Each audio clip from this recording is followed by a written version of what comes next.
Vanavond is de openingsavond van Shell Shock. En we kijken nu 2,5 maand naar hoe de cinema kan bijdragen aan een dieper begrip voor wat er gebeurt met mensen die uit een oorlog komen. Kunnen ze ooit nog thuiskomen? Hoe ziet hun wereld eruit? Hoe ziet de wereld eruit door hun ogen? We gaan nu eerst kijken naar de programmatrailer van Shell Shock. Zijn licht gaat even doven, daarna gaat hij weer aan en dan staat hier filosoof en essayist Hans Schnitzler. Hans die gaat een korte lezing geven. En de lezing heet De mens is een geshellshocked dier. How about a war story? Come on. You really want to hear a war story? Absolutely. All right, here's the war story for you. These are the casualties of the spirit, a troubled in mind. Apa dosa mas saya? Here are men who cannot sleep, a feeling of hopelessness and utter isolation. I've been having this nightmare. A real swinger of a nightmare, too. They're coming after me. And don't tell me that I'm crazy. I went under the sea. I have been dead. But now I'm alive. All my life needed was a sense of some place to go. I believe that someone should become a person like other people. I don't know whether I'm alive and dreaming or dead and remembering.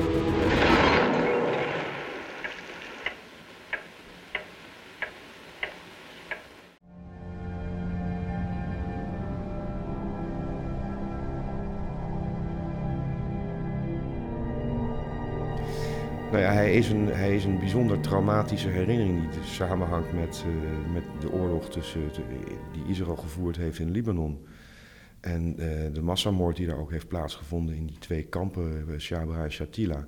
Waar hij, nou ja, dat is niet helemaal duidelijk, maar toch indirect wel getuige van geweest is. En hij heeft het ook vergeten, dat is een suggestie in de film, omdat hij eigenlijk zelf, ja, zoals ergens gezegd wordt, onvrijwillig in een nazi is veranderd. Hij is als het ware zelf nu een soort dader geworden, terwijl zijn vader of zijn ouders zelf in het kamp hebben gezeten ten tijde van de Tweede Wereldoorlog. Dus het lijkt erop dat trauma wat er al was nog eens versterkt is, doordat hij de rol van dader heeft aangenomen, indirect dan wel. En ja, dat echt te veel was en dat hij dat heeft weggeschreven.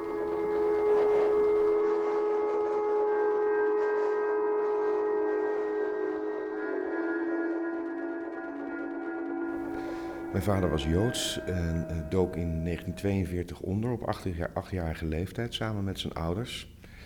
En hij heeft daar 3 jaar gezeten, kwam op 12-jarige leeftijd weer tevoorschijn en beweerde dat de rest van zijn leven dat hij zich helemaal niets van die onderduikperiode kon herinneren.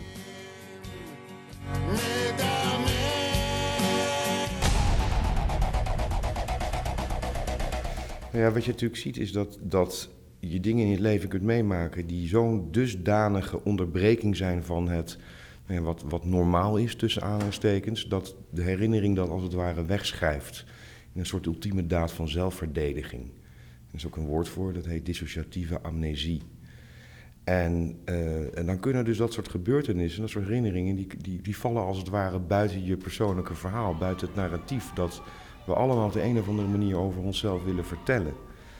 Die raken gedissocieerd, ontkoppeld. En ja, wil je op een gegeven moment ook die traumatische herinneringen weer integreren in het hele levensverhaal, dan is het dus van belang dat je ze herinnert. En dat kan eigenlijk alleen maar doordat je ze inpast in je eigen verhaal.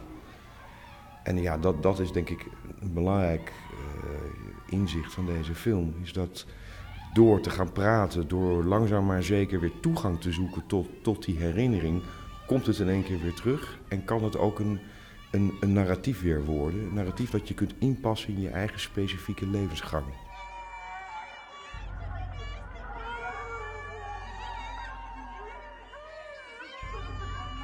Omdat we zoeken toch naar een zekere zin van betekenis en continuïteit in de dingen die we meemaken.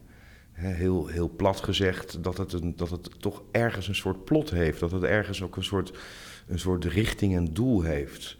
En wanneer die verhalen dus volledig gaan loszingen, ja, dan zing je zeg maar als een soort niet zonder einde, blijven ze ronddraaien. En dan kunnen ze niet op de een of andere manier landen in dat narratief.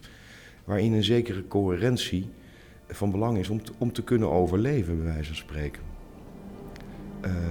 Anders zijn we gewoon volledig versnipperd. En kunnen we geen lijn ontdekken in de dingen die we meemaken, die we denken, die we voelen en ervaren.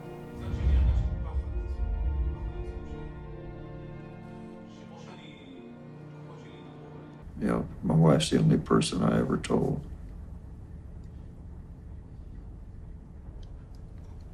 I never told anybody, not my parents, not my brother, not my best friends, not my wife, nobody. I go in tears talking about it now. It's affected me. I'd like to think it hasn't affected me. I like to think I can tough it out and everything's okay. It has affected me. I will admit to it. You just saw a little bit of it now. I can't watch the bomb. Ja, ik was gefascineerd door de destructieve kracht van atoombomontploffingen en toch de schoonheid ervan. En toen ben ik eigenlijk vanaf dat moment een beetje geobsedeerd geraakt daardoor en heel veel filmpjes gaan kijken en steeds meer erover gaan lezen. En ontdekt dat heel veel van de verhalen een beetje in de doofpot waren gestopt. It was so big. It looked. The colors were beautiful in a sense. I hate to say that. You see this molten cloud changing color as it kind of turns within itself. Beautiful purples and lavenders and popping and blipping and just doing. And it was boiling and just orange and reds and black and gray and whatever. And it just kept boiling, rolling like this. And the higher it got, the more it flowed outward. En gaandeweg, het was een heel lang proces, want het was heel moeilijk om de veteranen te vinden. Is er een documentaire ontstaan. Want ik wilde ze in eerste instantie gewoon filmen om ervoor te zorgen dat ik bewijs had. It really was the most... I'll never experience anything like it again, I know that. It was completely daylight at midnight, brighter than the brightest day you ever saw. I cannot begin to describe the light that came into my eye. I was totally blinded. When I came out of the blindness, I saw my hands, and by this time I actually saw the blood vessels in my bones in my arm. You could literally just see every bone in there, everything. Even the guy's bones in his back that was in front of you. That's how bright the light was. To go from through the back of your head, through your eyes, and into your fingers, you're seeing your bones in your hands. How did it come through all that to get to your bones? That you could visually see them, like an x-ray. Ja, het heeft maanden geduurd. Ik heb op allerlei verschillende manieren mensen geprobeerd te benaderen door onder andere comments onder YouTube-filmpjes waarbij mensen zeiden van mijn vader was hierbij aanwezig. Heb ik die mensen berichtjes gestuurd en zo ben ik ook bij een man terechtgekomen waar ik een week heb gelogeerd en die me allerlei verhalen had verteld over zijn vader. En uiteindelijk ben ik in contact gekomen met de National Association of Atomic Veterans. En dat is dus een organisatie voor en geleid door atoomveteranen. Maar dat zijn allemaal bejaarde mannen inmiddels. Want die jongens die waren in de jaren 50 waren ze ongeveer mijn leeftijd of nog jonger. En het is dus best wel moeilijk om te communiceren met die mensen omdat ze niet altijd met hun tijd meegaan. Dus sommigen gebruiken geen eens e-mail en de meeste waren al overleden. De reden dat ik eigenlijk op eigen kosten naar Amerika ben afgereisd om de getuigenissen van deze veteranen vast te leggen was, als ik het nu niet doe, dan is het gewoon te laat en dan kan het nooit meer. I made a work with Ahmed. He's an Iraqi man. And when he was 9, war started. And when he was 13, he experienced a horrible tragedy. In front of his eyes, 5 family members got killed by the helicopter. And so I asked him to wear a 3D camera on his head. And I asked him to tell his story using his hands. So the viewer will experience being inside of his body and hear his tragedy from the perspective of him. And that's this VR PC. Sacrifice is a VR 3D work, and it's made with a young man from Iraq, Hamid. And Koizumi went last summer to Baghdad, and he made the work with him, and this is his story. For the last 3 years, I've been making work with US veterans, and I asked them to tell the stories about their experience being in Iraq or Afghanistan and their trauma and how they cope with their lives after once they're back. So I've worked with 7 of them, and almost all of them talk about being confronted by the image of kids in Iraq or Afghanistan. So when they're in Iraq or Afghanistan, they were put in a situation whether they have to, they are confronted by the innocence of in the war field. I didn't ask them to say this, but all of them said that they were shocked by the image of the kid. The wife is gonna find out, the kids are gonna find out that the dad died burning alive. And the same thing happened with World War II, Japanese soldiers being in China, and there are a few testimonies about them, and a lot of them talk about child and baby. So there's something universal about this, the soldiers' experience. So when I was making work with US veterans, I thought, okay, I have to make a work about from the other perspective, from Iraq, person from Iraq or Afghanistan's perspective, and I decided, okay, I'll make work with somebody who experienced the same war as a child in Iraq or Afghanistan. So that's why I went to Iraq to make work with Ahmed. Ja, je mag hem maar opzetten en dan is het goed om naar het midden te kijken. Of staat hij juist te los? When we are brought up, all the stories of war were repressed. So we couldn't ask our grandparents, so did you go to the war or did you kill anyone? We couldn't ask these questions. But of course, we knew that they killed people, and we knew that we were very cruel, but culturally it was all repressed.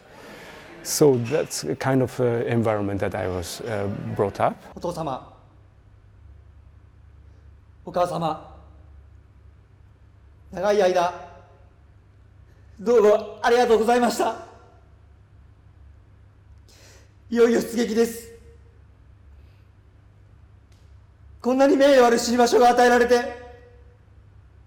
僕は本当に幸せ者です。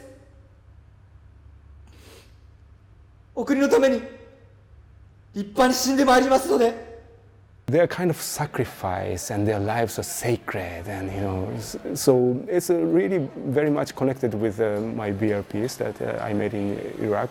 So when we use the word sacrifice, we have to question to whom and for what.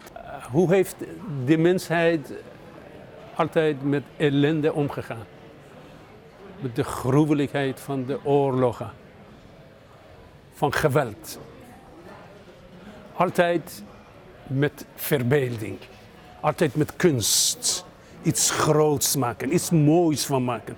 Anders konden we niet zo ver komen. Neem de Tweede Wereldoorlog, de Joden, Holocaust. En we weten al die verhalen. Maar de kleinkinderen van die mensen die allemaal daar omgekomen zijn, komen nu met bijzondere cinema. Met ongelooflijk mooie boeken, romans.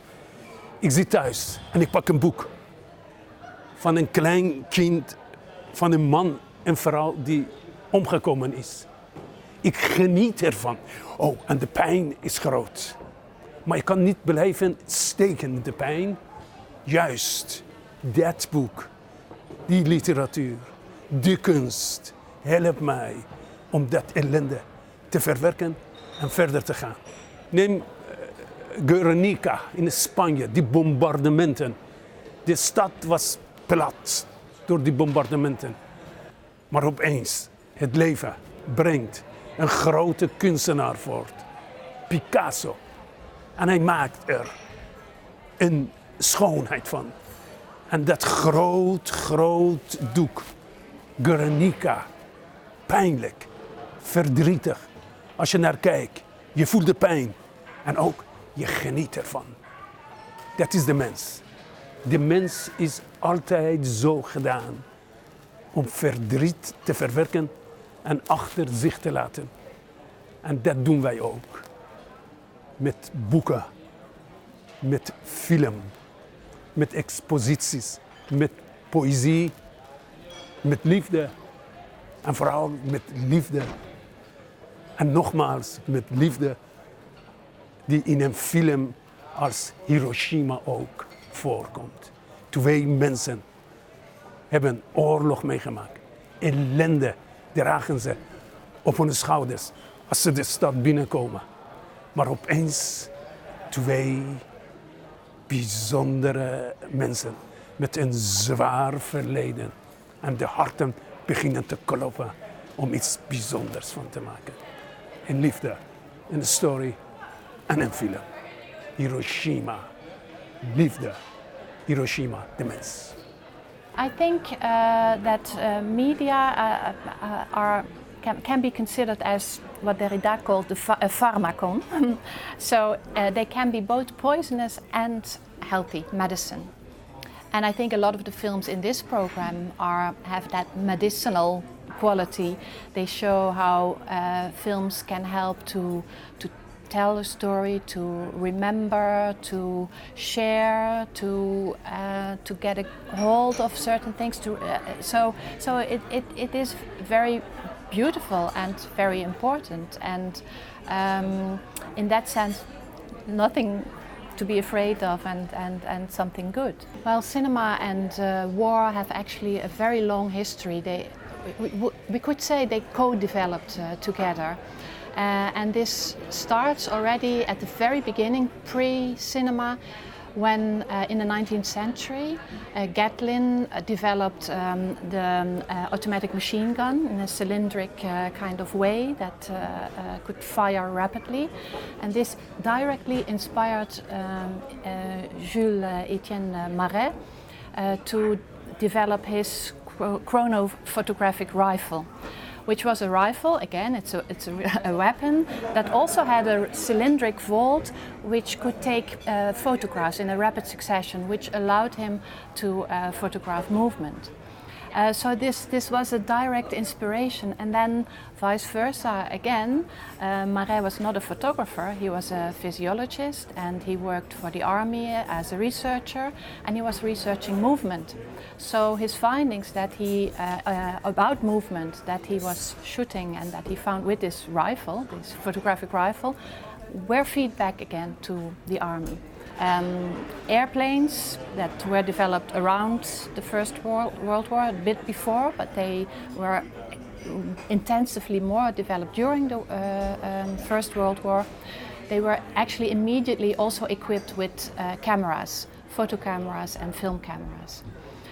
So there's this aerial intelligence, this also reconnaissance from above, was also already in the First World War a very decisive factor. And ever since that, the First World War was a sort of catalyst for all kinds of machines, not only war machines, but also vision machines. So telescopes, periscopes, the cameras that were more lightweight, that could be taken to the battlefield, all that was developed in and during the war, and also immediately used as weapons. So images, a succession of images became as important as a succession of bullets. In the Army Film Unit, volunteers from all sections get an intensive training under experts. First comes the theoretical side of the job. Then they're put through battle courses, where they practice taking pictures under actual fire, till they're passed out to join the hundreds of other forces cameramen who, with their newsreel colleagues, daily make a permanent record of the drama of the battlefront. So Dodo is an installation that we're showing here in the museum. The two main elements are a huge cinematic screen on which we're showing a film, And the film is a series of clips that were never used in Catch-22, which was a film made by Mike Nichols, shot in 1969. And the film, which is based on the novel Catch-22, is set in Sicily, but it's shot in Mexico. And what Adam and I did was we went back to the place where it was shot. And the reason we went back there was we had learned that there was one of the aeroplanes that had been used in the film had been buried there. And we'd seen the film and we knew what the landscape looked like. It was this kind of open desert surrounded by this kind of these mountains that kind of spilled out over onto a pristine sandy beach.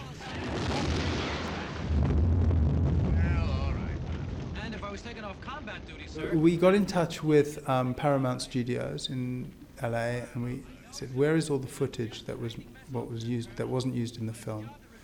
And they were unable to locate any of it until after a year of persisting and trying, they got back in touch to say that they'd found this crate full of negatives. Unfortunately, we couldn't look at them because they needed to be scanned, and scanning them would have cost $500,000. So we didn't have $500,000. But what they did have was a list of the description of each clip, the continuity report, which described, this is a picture of the desert, or this is a picture of seagulls or the ocean. And we thought it would be brilliant to make a film editing the material but never seeing it. So we edited the film based on these descriptions, editing out any of the actors or any of the narrative of the film, and only including images of the landscape. That was our conceptual sort of our input. They went away, they took this list, they scanned just the things we had ticked, they spliced them together and sent it to the museum, and it was shown before we had even seen it. So that is a kind of cinematic act of archaeology. But at the same time, we did a real archaeological dig. We went to Mexico. We went there with a group of archaeologists from Mexico City, and we went to look for the aeroplane that had crashed. And our plan was to dig it up. And we had a fantasy that we would find the tip of the wing, and we would, like with a brush, we would brush away a bit of metal, and there would be a bit more, and we'd brush it away, and eventually out of the sand would emerge this like exquisite, 1950s B-25 bomber. Sorry, 1930s. That didn't happen. That was a fantasy. We didn't find an intact aeroplane anywhere. What we found was just an empty and desolate landscape that had been totally destroyed, and thousands of fragments, tiny fragments. I'm talking like minute fragments of things that were from this aeroplane, but may have been from other aeroplanes, and may even not have been from any aeroplanes. So it was hard to tell. But we treated everything with the same archaeological rigor, finding things, bagging them, photographing them, documenting where they had been found, working very closely with the archaeologists, using their methodology to uncover this remnants of this aeroplane. Espero que puedan apreciar un poquito más a nuestra humilde colonia. Afuera hay un lobo. ¿Hay algún chileno aquí? It's the story of Maria, who escapes her community because she was unfairly punished, and then she refugee in a abandoned house where she finds two little pigs that also escaped the community, and with her magic she starts transforming these pigs into human beings. But finally she discovers that there's no place like home, and that these pigs will betray her, and she goes back to her home. I think the film is a lot about repression and about a lot about control, like psychological control. And I think what I have in common is what every person can have in common with Maria. And even if the film is about Colonia Dignidad, it's about this very particular sect, with a leader that was a kind of god who controlled every aspect of their lives, of everyone there in the community. This leader, Paul Schaeffer, was a pedophile, and he abused of many boys in the community. And on the other hand, when Pinochet comes to the power, they developed this very strong connection with the dictatorship. They collaborated a lot with the repressive agents of Pinochet. The place became a concentration camp. They killed people there, they tortured people there, they made people disappear. So religion for me, it's a bit about like psychological control, and families are a lot about psychological control and relationships.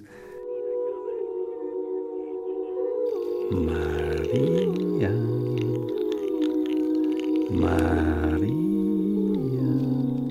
Colonia Dignidad can also be a metaphor for Chile or for Chilean dictatorship. That is the context in which Joaquin and I grew up. So of course I can relate in many ways to Maria, or I think anyone can relate in many ways. It's like, I think, yeah, it's about that. My name is Issa Touma. I'm a Syrian photographer living in Aleppo. For not from Aleppo, it's like life, exactly. When you wake up and you go to start your daily life, but in the end, you get another surprise and another stories come across you. And not from Aleppo, it's like that. When I walk in Aleppo city, I find the people, how they are trying to save the rest of their life. To the families that are returning.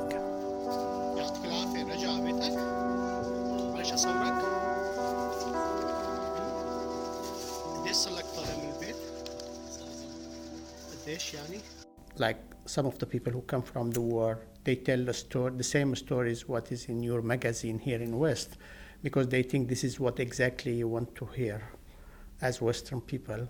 So they forget to tell their own story.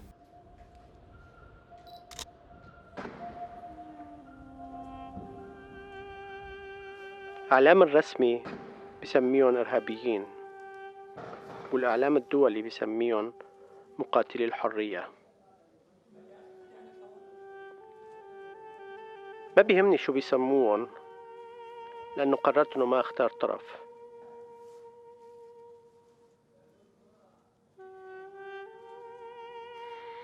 هي كذبة إنه الثورة بلشت سلمية بكل محل. بالشارع السيد علي بلشت مع سلاح. ما كانت سلمية أبداً. From my experience, the intellectual I saw them in West, I think maybe 2 to 5% only will come back from the intellectual, because they think they find their place in West.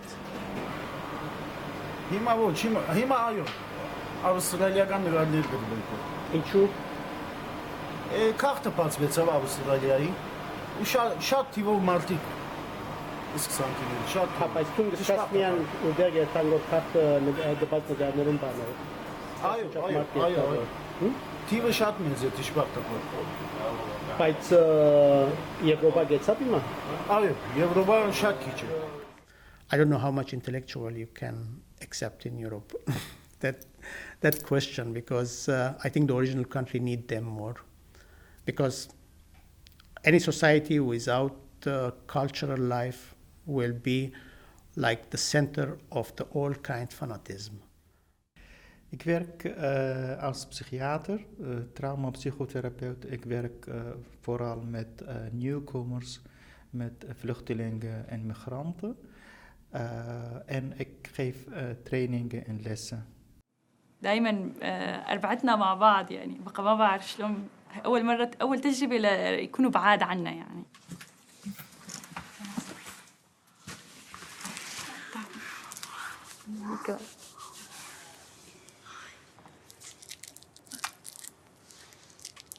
First time.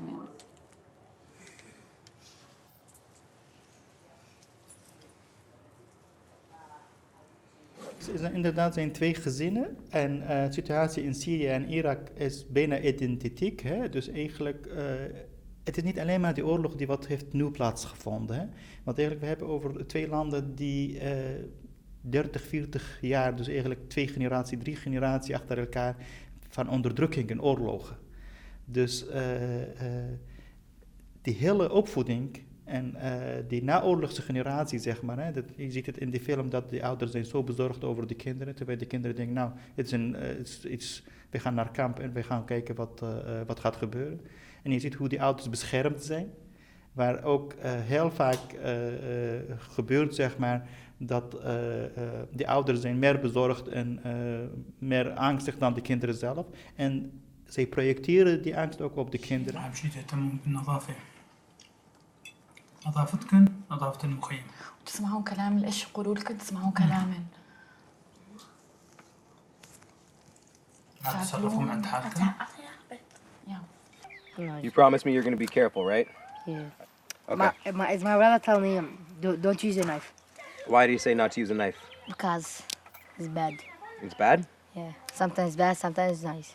It's nice for fires, nice for cutting food. Yeah, right. But that's pretty much it on trip. Like, throat is bad. Throat is very bad. Kill is bad. Very bad. Yeah. This is Yeah. just it. We use knife for good things on trip. Yeah. For wood, for food. That's it. For hit and jacket. You watch it, buddy. Guys, watch out. No, what the hell? Don't do that, Omar. Omar! لا تعملها نروح عمل بعيد. Omar, don't throw the knife. Okay, help this. روح عمل معه. Let me help you? شو تكبه؟ وين؟ بكبت أنا زتت guys. Niet alle problemen komen door dit trauma. Dus het kan een echt problematische kind zijn, dat echt heel veel andere dingen meegemaakt, maar ook in die opvoeding. Dus dat kan, en daar wordt het niet heel veel over gezegd, maar als je naar die moeder kijkt, je ziet dat echt bijna emotieloos aan het vertellen. En zij besteedt geen aandacht aan dat het misgegaan is met het kind. So Omar, what about you? What was the worst part about camping? Nothing. ما في شيء بالمخيم ما حبيته؟ لا. Nothing. كلهم yeah. So Omar, if it was so good, I'm curious about why they sent you home early. They did not tell me like go home. Nou ja, kijk, omdat ik zelf ooit gevlucht was en ik ken de problematiek van binnenuit. Ik weet hoe het zwaar is voor de mensen om over hun verleden te praten, maar ook de traumaverwerking. Dat is één. 2, grote deel van de methodes zijn ontwikkeld in westerse landen, waar ze echt niet altijd aandacht besteden hebben, of niet voldoende aandacht besteden hebben aan alle culturele verschillen. En ook religieuze overtuigingen, overlevingsmechanismen.